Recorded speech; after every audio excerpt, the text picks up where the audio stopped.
नमस्कार. अडीचच्या बातमीपत्रात मी शैलेश पेठे आपलं स्वागत करतो. सुरुवातीला एक नजर ठळक बातम्यांवर. गेल्या 2 वर्षांपासून देशातील जातीय हिंसाचाराच्या घटनांमध्ये कमालीची घट. लोकसभेत गृहराज्य मंत्र्यांची माहिती. हरितगृह वायू उत्सर्जन कमी करण्याच्या जबाबदारीचं न्याय्य वाटप करणारा दीर्घकालीन आणि निपक्षपाती करार हवा, पंतप्रधानांचं आवाहन. सौर ऊर्जेला प्राधान्य देण्यासाठी आंतरराष्ट्रीय सौर ऊर्जा आघाडीची स्थापना. रिझर्व्ह बँकेचं द्वैमासिक पतधोरण जाहीर. रेपो रेट आणि CRR यांच्यात कोणताही बदल नाही. रिझर्व्ह बँकेनं व्याजदर जैसे थे ठेवल्यानं शेअर बाजारामध्ये संमिश्र प्रतिक्रिया. असहिष्णुतेविषयी प्रक्षोभक विधानं करणं भाजपा खासदारांनी टाळावं, व्यंकय्या नायडू यांची सूचना. रेल्वे रुळावर पडून होणारे अपघाती मृत्यू टाळण्यासाठी समिती स्थापन करण्याचे रेल्वे मंत्र्यांचे आदेश. आणि जागतिक एड्स दिनानिमित्त आज ठिकठिकाणी जनजागृतीचे कार्यक्रम. पाहूया सविस्तर वृत्त. देशात जातीय हिंसाचाराच्या घटनांमध्ये 2013 पासून कमालीची घट झाली असल्याची माहिती केंद्रीय गृहराज्यमंत्री किरेन रिजिजू यांनी आज लोकसभेत एका पुरवणी प्रश्नाला उत्तर देताना दिली. जातीय दंगली, हिंसाचार याविषयी सर्व राज्यांनी पाठवलेल्या सविस्तर अहवालाचा तसंच महत्त्वाच्या घटनांचा तपशील रिजिजू यांनी यावेळी सादर केला. आपल्या क्षेत्रात कायदा आणि सुव्यवस्था राखण्याची जबाबदारी प्रत्येक राज्याची असल्याचं स्पष्ट करून त्यांनी गरज पडल्यास केंद्र सरकार मदत देऊ शकेल असंही स्पष्ट केलं. जातीय हिंसाचारामध्ये मृत्युमुखी पडलेल्यांच्या नातेवाईकांना देण्यात आलेल्या नुकसान भरपाईची माहिती यावेळी रिजिजू यांनी दिली. यानंतर लोकसभेचं कामकाज दुपारी 2:10 तहकूब करण्यात आलं होतं. त्यानंतर आता कामकाज पुन्हा सुरू झालं. आज राज्यसभेत भारतरत्न डॉ. बाबासाहेब आंबेडकर यांच्या 125व्या शतकोत्तर जयंती वर्षानिमित्त भारतीय घटनेवर सुरू झालेल्या चर्चेच्या तिसऱ्या दिवशी राजीव चंद्रशेखर, रामदास आठवले यांच्यासह आणखी काही सदस्यांची भाषणं झाली. पंतप्रधान नरेंद्र मोदी यांच्या कार्यकाळात राज्यघटनेला कोणताही धोका नसल्याचं सांगत विरोधक विनाकारण त्यांच्यावर टीका करत आहेत असं खासदार रामदास आठवले यांनी राज्यघटनेच्या चर्चेत म्हटलं आहे. कुख्यात गुंड दाऊद इब्राहिम पाकिस्तानमध्येच वास्तव्य करीत असल्याची माहिती उपलब्ध झाल्याचं गृह मंत्रालयानं आज संसदेत दिलेल्या एका लिखित उत्तरात म्हटलं आहे. भारत सरकारनं दाऊदच्या पारपत्राविषयी तसंच वास्तव्याबाबत पाकिस्तानला वेळोवेळी माहिती दिली असल्याचंही गृह मंत्रालयानं यामध्ये स्पष्ट केलं आहे. हरितगृह वायू उत्सर्जन कमी करण्यासाठीच्या जबाबदारीचं न्याय्य वाटप करणाऱ्या व्यापक, दीर्घकालीन आणि निपक्ष करार करण्याचं आवाहन पंतप्रधान नरेंद्र मोदी यांनी केलं आहे. पॅरिसमधील पर्यावरण परिषदेदरम्यान ते काल बोलत होते. पर्यावरण बदल ही मोठी जागतिक समस्या असून औद्योगिक युगातील सुबत्ता आणि प्रगतीमुळे ती निर्माण झाली आहे. विकसनशील जगानं ही समस्या निर्माण केली नसल्यामुळे विकसित जगानं विकसनशील देशांना वृद्धीसाठी वाव ठेवावा, अन्यथा पर्यावरणाच्या नावाखाली एकतर्फी आर्थिक निर्बंध लादले जाण्याची शक्यता आहे असा सावधतेचा इशाराही पंतप्रधानांनी यावेळी दिला.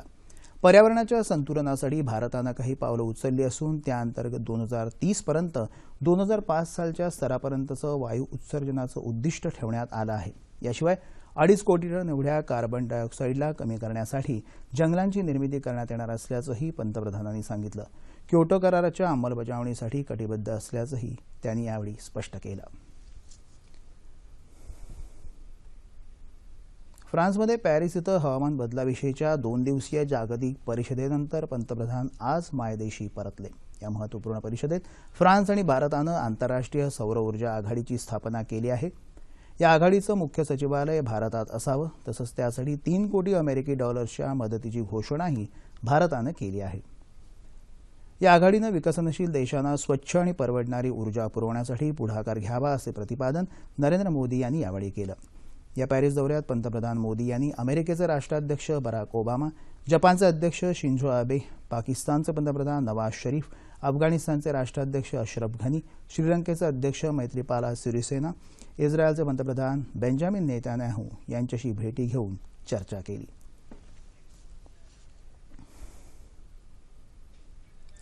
महात्मा गांधी हे राष्ट्रनिर्माता होते. त्यांच्या अहिंसा तत्वाचं पालन करण्याची आजही नितांत आवश्यकता असल्याचं प्रतिपादन राष्ट्रपती प्रणव मुखर्जी यांनी आज साबरमती इथं केलं. राष्ट्रपतींच्या हस्ते साबरमती आश्रमातील पुराभिलेख आणि संशोधन केंद्राचं उद्घाटन झालं त्यावेळी ते बोलत होते. सरकारनं सुरू केलेल्या स्वच्छ भारत मोहिमेचं राष्ट्रपतींनी कौतुक केलं आणि या मोहिमेत सर्वांनी सहभागी होण्याचं आवाहनही त्यांनी यावेळी केलं. पुढील महत्त्वाच्या बातमीकडे, अर्थात आरबीआयच्या चालू आर्थिक वर्षातल्या 5व्या द्वैमासिक पतधोरणात रिझर्व्ह बँकेनं कोणत्याही व्याजदरांमध्ये बदल केले नसून आहे तेच दर कायम ठेवण्याचा निर्णय आज जाहीर केला. रिझर्व्ह बँकेच्या पतधोरण आढाव्यानंतर बँकेचे गव्हर्नर रघुराम राजन यांनी आज दर कायम ठेवल्याची घोषणा केली. गेल्या पतधोरणातच बँकेनं रेपो दरात 50 अंकांची कपात केली होती. रिझर्व्ह बँकेनं रेपो दर 6.75% कायम ठेवला असून CRR अर्थात रोखता दरही बँकेनं 4% कायम ठेवला असल्याचं सांगून बेस रेट मूल्यांकनाच्या कार्यपद्धतीमध्ये बँक लवकरच बदल करणार असल्याचं राजन यांनी यावेळी सांगितलं. बँकांनी थकीत कर्जाची चांगल्या प्रकारे वसुली केली आणि ताळेबंदात सुधारणा केली तर त्यांना उत्पादन क्षेत्राला अधिकाधिक वित्तपुरवठा करणं शक्य होईल असंही ते यावेळी म्हणाले. व्याजदरावरील निर्णय घेण्यापूर्वी अमेरिकेच्या फेडरल रिझर्व्ह बँकेची बैठक आणि 7व्या वेतन आयोगाचा होणारा संभाव्य परिणाम याचा विचारही रिझर्व्ह बँकेनं केला आहे. परदेशातील गुंतवणूक वाढीला प्रोत्साहन देण्यासाठी व्यावसायिक कर्जाचे नियम शिथिल करण्यात आल्याचंही राजन यांनी यावेळी नमूद केलं. रिझर्व्ह बँकेच्या द्वैमासिक पतधोरण आढावा बैठकीच्या पार्श्वभूमीचा आज शेअर बाजारावर मात्र संमिश्र असा परिणाम झाला. आज सकाळी बाजार सुरू झाला त्यावेळी मुंबई समभाग बाजाराचा निर्देशांक 91 अंकांनी वधारला तर राष्ट्रीय शेअर बाजार निर्देशांकामध्येही 27 अंकांची वाढ झाली. रिझर्व्ह बँकेने आपल्या दरामध्ये कोणतेही बदल होणार नसल्याचं जाहीर केल्यानंतरही बाजार काही अंशांनी सुधारला. आयटी आणि बँक क्षेत्रातील समभागांच्या व्यवहारात मात्र सकारात्मक बदल दिसून आले. सीमा सुरक्षा दलाचा 50वा स्थापना दिन आज दिल्लीतल्या छावला इथं मोठ्या उत्साहात साजरा करण्यात आला. सीमा सुरक्षा दलाच्या या सुवर्ण महोत्सवी वर्षानिमित्त केंद्रीय गृहमंत्री राजनाथ सिंह हे प्रमुख पाहुणे म्हणून उपस्थित होते. यावेळी राजनाथ सिंह यांनी सीमा सुरक्षा दलाच्या जवानांना मार्गदर्शन केलं. 1965 मध्ये सीमा सुरक्षा दलाची स्थापना करण्यात आली होती. KF रुस्तमजी हे सीमा सुरक्षा दलाचे पहिले संस्थापक प्रमुख होते. या निमित्तानं दिल्लीत विविध कार्यक्रमांचं आयोजन करण्यात आलं होतं. असहिष्णुतेसारख्या विषयावर संसदेमध्ये चर्चा सुरू असताना प्रक्षोभक विधानं करण्याचं पूर्णपणे टाळावं अशी स्पष्ट सूचना भारतीय जनता पार्टीच्या खासदारांना आज देण्यात आली. पक्षाच्या संसदीय दलाची बैठक नवी दिल्ली इथं झाली. संसदीय कामकाज मंत्री व्यंकय्या नायडू यांनी यावेळी सांगितलं की भाजपा विरोधी शक्तींकडून मुद्दाम प्रक्षोभक विधानं केली जातात, मात्र त्याला कोणताही प्रतिसाद देण्याची आवश्यकता नाही. अशा वादांगामुळे पंतप्रधान नरेंद्र मोदी यांच्या विकास कार्यक्रमाकडे दुर्लक्ष केलं जातं आणि विनाकारण अनावश्यक मुद्द्यांची चर्चा होते. या बैठकीनंतर संसदीय कामकाज राज्यमंत्री मुख्तार अब्बास नक्वी यांनी पत्रकारांना सांगितलं की अलीकडेच बिहारमध्ये झालेल्या पक्षाच्या पराभवाची माहितीही खासदारांना देण्यात आली. आता पक्षानं आणि सरकारनं केलेल्या कार्याची माहिती सर्वसामान्यांपर्यंत पोहोचण्यावर भर देण्यासही सांगितलं. गेल्या तिमाहीत आर्थिक वृद्धी दर 7.4% झाला असून हा एक चांगला संकेत असल्याचं सांगून वित्तमंत्री जेटली यांनी सरकार आर्थिकदृष्ट्या दुर्बल घटकांचा विकास करत असल्याचंही स्पष्ट केलं आहे. रेल्वे रुळावर पडून होणाऱ्या अपघाती मृत्यूंना प्रतिबंध करण्यासाठीच्या उपाययोजना सुचवण्यासाठी समिती स्थापन करण्याचे आदेश रेल्वेमंत्री सुरेश प्रभू यांनी दिले आहेत. गेल्या आठवड्यात एका 21 वर्षीय तरुणाचा असाच मृत्यू झाल्याच्या पार्श्वभूमीवर हे आदेश देण्यात आले आहेत. रेल्वे, महाराष्ट्र शासन, मुंबई प्रवासी संघटना आणि या क्षेत्रात काम करणाऱ्या स्वयंसेवी संस्थांचे प्रतिनिधी या समितीवर राहणार असून ही समिती सार्वजनिक सुनावणी घेऊन एका महिन्याच्या आत आपला अहवाल सादर करणार आहे. गेल्या 10 वर्षात मुंबई उपनगरीय रेल्वेतून पडून तब्बल 7,000 प्रवाशांचा मृत्यू ओढावला असल्याचं रेल्वे प्रशासनानं सांगितलं आहे. पाहूया राज्यातल्या काही महत्त्वाच्या बातम्या. केंद्र शासन पुरस्कृत सर्वांसाठी घरे ही प्रधानमंत्री आवास योजना राज्यातील 51 शहरांमध्ये राबवण्याचा निर्णय राज्य मंत्रिमंडळाच्या बैठकीत आज घेण्यात आला. राज्यात पर्यटनाला चालना देण्यासाठी महाराष्ट्र निसर्ग पर्यटन विकास मंडळ स्थापन करण्याचा निर्णयही आज घेण्यात आला.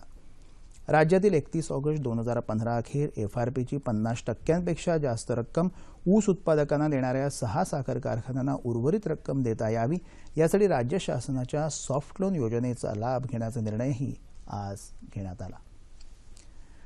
सेवा हमी कायद्यातल्या 200 सेवा येत्या 26 जानेवारीपर्यंत ऑनलाईन करणार असल्याची माहिती मुख्यमंत्री देवेंद्र फडणवीस यांनी काल दिली.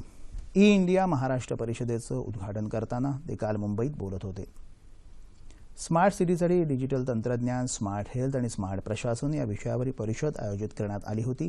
या परिषदेत होणाऱ्या चर्चेतून येणाऱ्या सूचनांचा समावेश ई गव्हर्नन्स राबवताना केला जाईल. डिजिटल क्रांतीमुळे नागरिकांचं जीवनमान बदलायला मदत झाली आहे. सेवा हमी विधेयकाच्या माध्यमातून सर्व सेवा ई पोर्टलद्वारे देण्यासाठी राज्य शासन प्रयत्नशील असल्याचंही मुख्यमंत्री म्हणाले. राज्यातली 50 गावंही शहरांप्रमाणे स्मार्ट होण्यासाठी प्रकल्प हाती घेण्यात येणार आहे, असंही मुख्यमंत्र्यांनी यावेळी सांगितलं.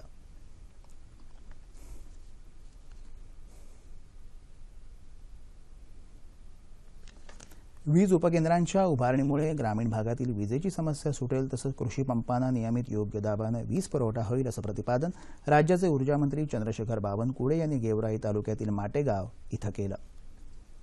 वीज उपकेंद्राच्या उद्घाटन कार्यक्रमात ते बोलत होते. कार्यक्रमाला जिल्ह्याच्या पालकमंत्री पंकजा मुंडे उपस्थित होत्या. कृषी पंप तसंच घरगुती वापरासाठी अर्ज केलेल्या नागरिकांना जून 2016 पर्यंत वीज जोडणी देण्यात येईल. कृषी पंपासाठी शासनानं 83 कोटींचा निधी दिला असल्याचंही बावनकुळे यांनी यावेळी सांगितलं. सर्व तालुक्यांमध्ये विजेचे ट्रान्सफॉर्मर तातडीनं दुरुस्त करण्यासाठी स्वतंत्र व्यवस्था करण्यात येणार असल्याचंही ऊर्जामंत्री म्हणाले. गेवराई परिसरातील पाणी, वीज आणि रस्त्यांच्या समस्या सोडवण्यास प्राधान्य देण्यात येईल. त्याबरोबरच ग्रामस्वच्छता, जलयुक्त शिवार, बचत गट यासारख्या उपक्रमांवर भर दिला जाईल, असं पंकजा मुंडे यांनी यावेळी सांगितलं. देशभरातल्या साठेबाजांकडून जप्त केलेल्या 1,33,000 टन डाळीपैकी 20,000 टन डाळीचा साठा हा किरकोळ बाजारपेठेत उपलब्ध झाल्याचं केंद्र सरकारच्या अधिकृत निवेदनात म्हटलं आहे. डाळीच्या किमती नियंत्रणात आणण्यासाठी सरकारनं हे पाऊल उचललं असून बाजारात डाळीची आवक वाढली तर किमती कमी होतील अशी अपेक्षा आहे. महाराष्ट्र सरकारनं आतापर्यंत 5,250 ठिकाणी छापे घालून सुमारे 86,000 टनाहून अधिक डाळीचे साठे जप्त केले आहेत. त्यापैकी 13,789 टन डाळ बाजारात उपलब्ध झाली आहे. आयात केलेल्या डाळीची अनुदानित दरात विक्री, साठेबाजीला आळा आणि छापेसत्र या सर्वांचा एकत्रित परिणाम म्हणून डाळीचे, विशेषतः तूर डाळीचे दर हळूहळू कमी व्हायला मदत होत आहे. HIV एड्सबाबत जनजागृती करण्याच्या दृष्टीनं आजचा दिवस हा जागतिक एड्स दिन म्हणून पाळला जातो. एड्समुळे खचून न जाता त्यावर मात करून अनेक HIV ग्रस्तांना धैर्य देण्याचं कार्य करत आहेत हिंगोलीच्या अलका रणवीर. हिंगोली इथल्या अलका रणवीर यांनी 1,500हून अधिक HIV ग्रस्तांना जगण्याची उमेद दिली. पतीकडून त्यांना HIVचा संसर्ग झाला ते कळल्यावर वर्षभरातच पतीचं निधन झालं. हाती पैसा नव्हता, अशा स्थितीत त्यांनी हिंगोली गाठली. तिथं सामान्य रुग्णालयातल्या एकात्मिक सल्ला आणि चाचणी केंद्रात मिळालेल्या समुपदेशनानं अलका रणवीर यांना उमेद मिळाली. नेटवर्क ऑफ हिंगोली या संस्थेत समुपदेशक म्हणून काम करून त्यांनी अनेकांना ही उमेद दिली आहे. HIVचे 4 मुख्य कारणं आहेत. पहिला आहे असुरक्षित लैंगिक संबंध, म्हणजे एका व्यक्तीपेक्षा जास्त अनेकांशी संबंध ठेवल्याने होऊ शकतो. दुसरा आहे की HIV पॉझिटिव्ह पालकांकडून त्याच्या बालकाला होऊ शकतो. तिसरा आहे दूषित सुई आणि सिरिंजमुळे होऊ शकतो. आणि चौथा आहे दूषित रक्तामुळे, ज्यामुळे आपण आपल्या समाजात, आपल्या कुटुंबात एखादी व्यक्ती आपल्याला आढळली तर आपण त्याचा तिरस्कार करतो, आपण त्याला घराबाहेर ठेवतो. ज्या समाजाने मला दूर केलं होतं त्या समाजातून मला आज सन्मानाची वागणूक देतात. ज्या परिवारांनी मला दूर ढकललं होतं त्यांच्याकडून आज मला प्रेम मिळतं आणि मी आज आनंदी जीवन जगत आहे. या असामान्य कार्यामुळे आचार्य बाळशास्त्री जांभेकरांच्या स्मरणार्थ दर्पण पुरस्कारासह अनेक सन्मानांनी रणवीर यांचा गौरव झाला आहे. Network of Hingoli by people living with HIV AIDS Hingoli या संस्थेचं अध्यक्षपदही त्यांनी भूषवलं. 528 संसर्गग्रस्तांना त्यांनी शासनाच्या विविध योजनांचा लाभ मिळवून दिला आहे. जागतिक एड्स दिनी त्यांच्या या कार्यकर्तृत्वाला सलाम. जागतिक एड्स दिनानिमित्त आज राज्यभर विविध कार्यक्रमांचं आयोजन करण्यात आलं आहे. औरंगाबादमध्ये एड्स दिनानिमित्त जनजागृती रॅलीचं आयोजन केलं होतं. जिल्हा सामान्य रुग्णालय, जिल्हा परिषद आरोग्य विभाग यांच्या वतीनं ही रॅली काढण्यात आली होती. रॅलीमध्ये मोठ्या प्रमाणात शालेय विद्यार्थी सहभागी झाले होते. उस्मानाबाद इथं जिल्हा शासकीय रुग्णालयातून शालेय विद्यार्थ्यांची रॅली काढण्यात आली. HIV रक्त तपासणी आणि या संदर्भात जिल्ह्यात उपलब्ध असलेल्या सुविधांची माहितीही देण्यात आली. लातूर जिल्ह्यात एड्स विरोधी जनजागरण रॅलीचं आयोजन करण्यात आलं होतं. एड्स हा उपचारानेच बरा होणारा आजार असून प्रतिबंधक उपाय हाच या आजारावर रामबाण उपाय असल्याचा संदेश या रॅलीतून देण्यात आला. सांगली शहरातही एड्स जनजागृतीपर रॅली काढण्यात आली.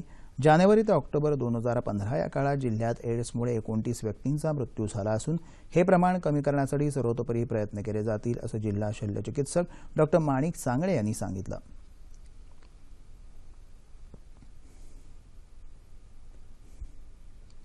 सोलापूर शासकीय रुग्णालयाच्या वतीनं शहरातून रॅली काढण्यात आली. यापूर्वी महाविद्यालयीन विद्यार्थ्यांना एड्सबाबत जागरूक राहण्याची शपथ देण्यात आली. हिंगोली जिल्ह्यातही एड्स दिनानिमित्त जनजागृतीपर रॅली काढण्यात आली होती.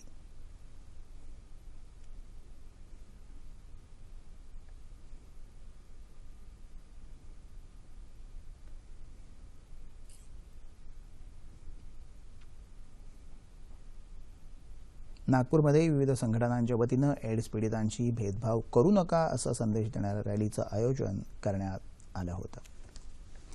नागरिकांच्या तक्रारींचं निवारण करण्यासाठी औरंगाबाद पोलीस आयुक्तांनी व्हॉट्सअप क्रमांक सुरू केले असल्याची माहिती औरंगाबाद पोलीस आयुक्त अमितेश कुमार यांनी दिली आहे. व्हॉट्सअप क्रमांक सुरू केल्यापासून 3 महिन्यात 10,000 नागरिकांनी तक्रारी केल्या असून अनेक नागरिकांच्या तक्रारींचं निवारणही करण्यात आलं आहे. पोलिसांनी सोशल मीडियाचा उपयोग करत गुन्हे कमी करण्याचा प्रयत्न केला आहे. त्याचबरोबर पोलीस विभागातल्या अंतर्गत समस्या सोडवण्यासाठी देखील वेगळा क्रमांक सुरू केल्याचं आयुक्तांनी यावेळी सांगितलं.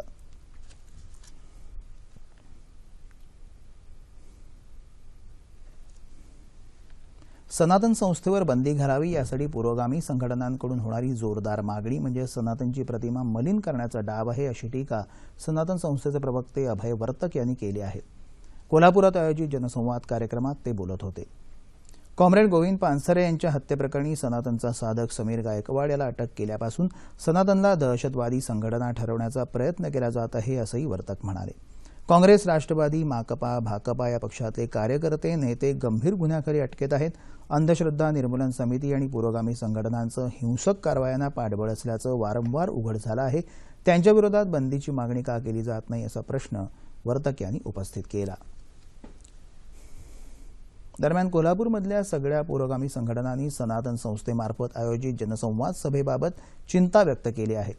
यासाठी काल राजर्षी शाहू महाराजांच्या पुतळ्यासमोर बसून त्यांनी ही चिंता व्यक्त केली. या जिल्ह्याची पुरोगामी जिल्हा अशी ओळख आहे आणि या पुरोगामी जिल्ह्यात प्रतिगामी लोकांकडून जनसंवाद कार्यक्रम घेतले जात आहेत ही चिंतेची बाब असल्याचं या संघटनांनी म्हटलं आहे.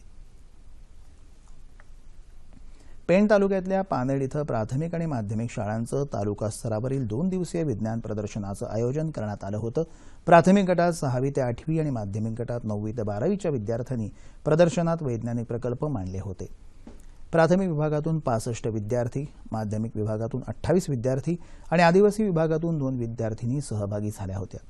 स्वयंचलित पूर नियंत्रण यंत्रणा, खाऱ्या पाण्यापासून वीज निर्मिती, अपारंपरिक ऊर्जा स्रोत, जमिनीत मुरलेल्या पाण्याचं शुद्धीकरण, ग्रास कटर, घरगुती वातानुकूलित यंत्रणा यासह अनेक दैनंदिन वापरासाठी उपयुक्त ठरणाऱ्या गोष्टी या प्रकल्पातून मांडण्यात आल्या होत्या.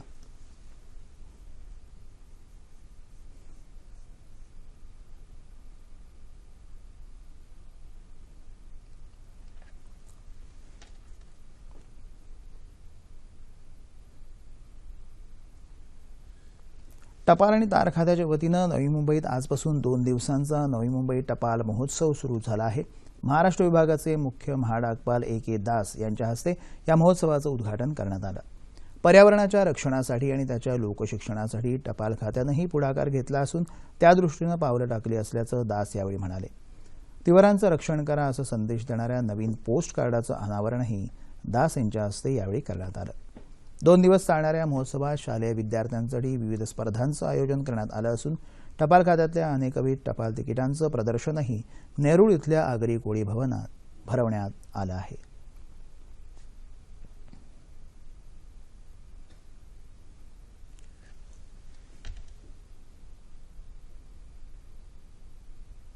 अखिल भारतीय चित्रपट महामंडळाच्या कारभाराविरोधात आज अखिल भारतीय मराठी चित्रपट नाट्य व्यावसायिक कृती समितीनं कोल्हापूर इथल्या महामंडळाच्या कार्यालयासमोर उपोषण सुरू केलं आहे. सर्वसाधारण सभेत कबूल केल्याप्रमाणे महामंडळाचे उपाध्यक्ष मिलिंद अष्टेकर यांनी 7,34,000 रुपयांची रक्कम महामंडळाकडे जमा करावी. महामंडळाच्या संचालक अलका कुबल यांच्याकडे 2,24,000 रुपये महामंडळाकडे जमा करावेत. तसंच महामंडळावर तात्काळ प्रशासकाची नेमणूक करावी अशा मागण्या करण्यात आल्या आहेत. तसंच दोषी संचालकांचं सभासदत्व ताबडतोब रद्द करण्याची मागणी यावेळी करण्यात आली.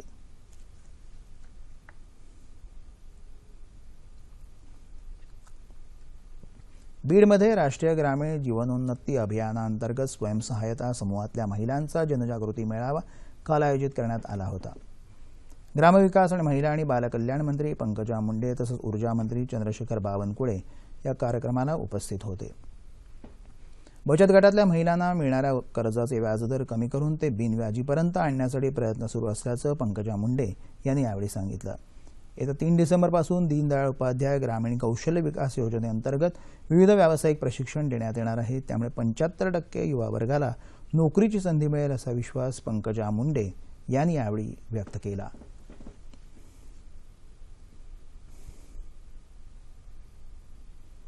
शिक्षण, साहित्य आणि संशोधन क्षेत्रात उत्तुंग यश मिळवणाऱ्या व्यक्तींना देण्यात येणारा गुरुवर्य आबासाहेब अत्रे पुरस्कार ज्येष्ठ शिक्षणतज्ज्ञ नम जोशी तर इंदिराबाई अत्रे पुरस्कार खगोलशास्त्र अभ्यासक हेमंत मोने यांना देण्यात आला. रास्तापेठ एज्युकेशनच्या वतीनं काल पुण्यात या पुरस्कार सोहळ्याचं आयोजन करण्यात आलं होतं. सन्मानचिन्ह, रोख 5,000 रुपये असं या पुरस्काराचं स्वरूप असून गानयोगिनी प्रभा अत्रे यांच्या हस्ते पुरस्काराचं वितरण झालं. गुरुवर्य आबासाहेब अत्रेंच्या नावाचा पुरस्कार मिळाल्याबद्दल जोशी यांनी यावेळी कृतज्ञता व्यक्त केली.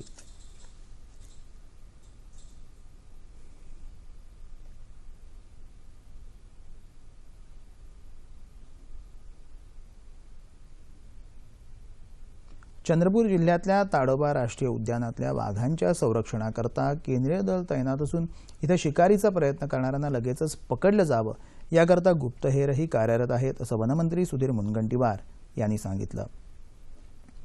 राज्यात वाघांचं प्रमाण विदर्भात सर्वाधिक असून सध्या या परिसरात वाघांची शिकार करून तस्करी होऊ शकते असा इशारा वाईल्ड लाईफ क्राईम कंट्रोल ब्युरोने दिला आहे. या पार्श्वभूमीवर मुनगंटीवार बोलत होते.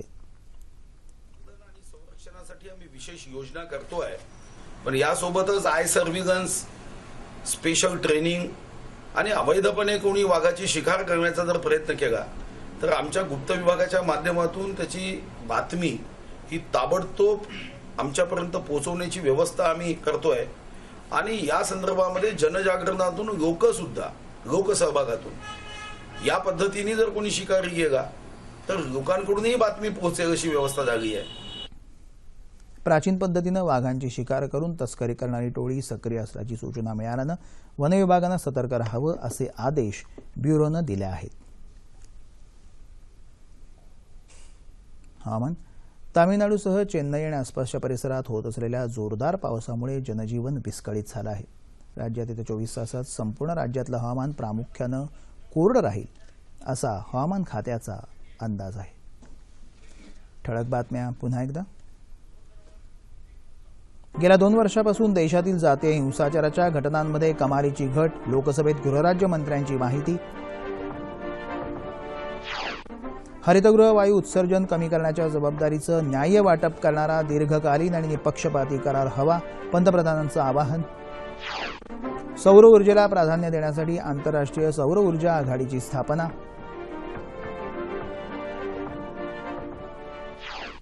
रिझर्व्ह बँकेचं द्वैमासिक पतधोरण जाहीर, रेपो रेट आणि CRR यांच्यात कोणताही बदल नाही. रिझर्व्ह बँकेनं व्याजदर जैसे थे ठेवल्यानं शेअर बाजारामध्ये संमिश्र प्रतिक्रिया. असहिष्णुतेविषयी प्रक्षोभक विधानं करणं भाजपा खासदारांनी टाळावं, व्यंकय्या नायडू यांची सूचना. रेल्वे रुळावर पडून होणारे अपघाती मृत्यू टाळण्यासाठी समिती स्थापन करण्याचे रेल्वे मंत्र्यांचे आदेश.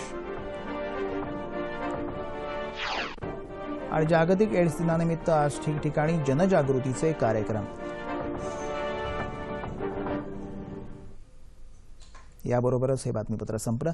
पुन्हा भेटूया संध्याकाळी 5 वाजता सह्याद्री वाहिनीवर.